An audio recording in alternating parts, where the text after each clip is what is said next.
In this video, let's see how to create this space or program diagram using Lego blocks.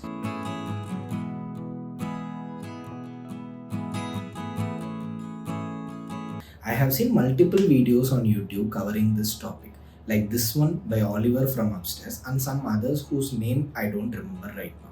But all these videos cover the presentation part, which happens once after the design is done. But how do we design them? How do we handle those spaces? Let's take a minute and pull ourselves outside of our computer screens. I wanted to try different iterations, shuffle and move those spaces when I think of a possible way of placing, but simultaneously capture that and come up with a way to present them. That's when I got the idea to use Lego blocks. Each Lego block can be assigned as a space and you can try out different options in positions and zoning. Once you're happy with the results, now we move on to the presentation part. I have attached these images, you can download them without any worry, there is no catch. Now I have brought in 3 photos inside Photoshop. Let's start with the first one. I didn't have any pre-planned vision for this when I took the photos. So let's say I will add a lawn or a green patch of landscape over here.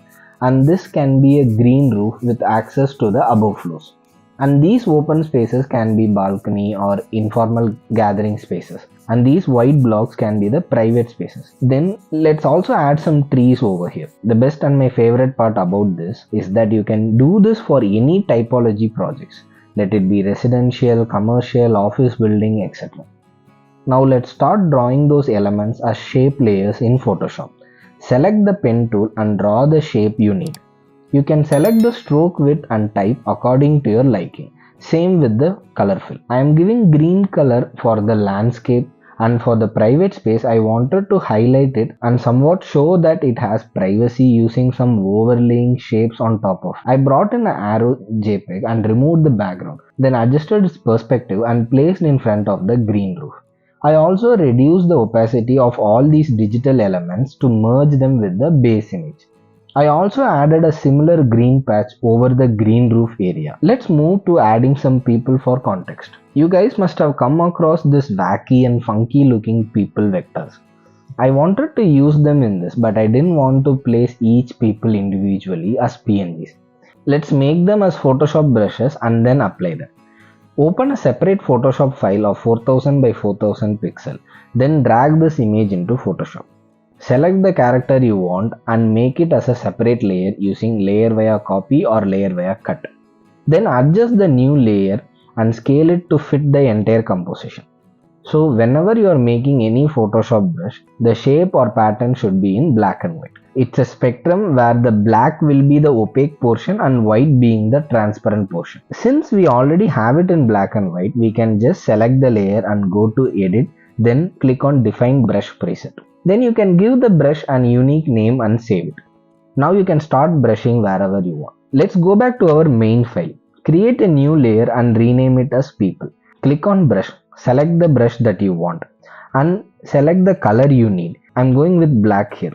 Reduce the size of the brush using the open bracket key and start placing them wherever you want. It will be even more lively if you use different persons and not the same one everywhere. Let's say you want to populate the scene in a bit more efficient way. Go to brush setting, enable scattering and increase the scatter value. And then click on brush tip shape, then increase the spacing value. I would suggest you guys to go and tweak each and every value to see what happens and get an idea of it.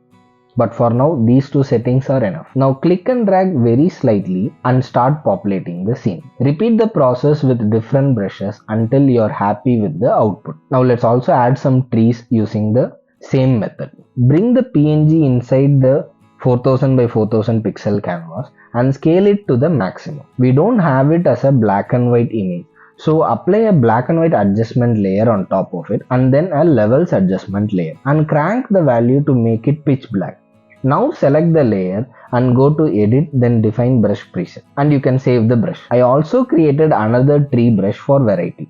You can start placing trees wherever we have planned. I also added a title as iteration 1 to finish the first diagram.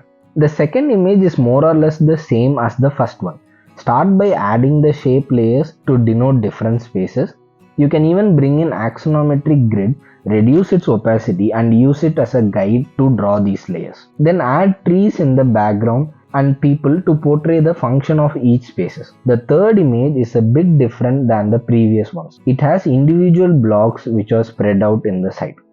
With this image, I wanted to show that we can also design and play with the side zoning and circulation using this idea. I wanted to indicate the paths that the user can take in this space. So using the pen tool, I started to trace different paths. Once all the paths were traced, I rasterized all the shape layers and merged them into a single layer. Now add a mask and start masking the paths which should be behind or below the Legos. Next, the trees. Start placing them. I wanted to place a tree behind this block. So once after placing the trees, add a mask and start masking it accordingly to give the effect as if it's behind the building. Later, I changed the path to black color using the levels adjustment layer, and I started adding a green patch to indicate the sloped green roof. Then all that's left is to populate the scene and add the title. That's it. We have made 3 spatial diagrams using Lego blocks.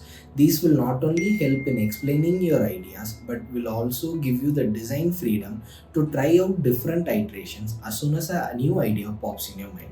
Hope you all found something useful. See you all in the next video.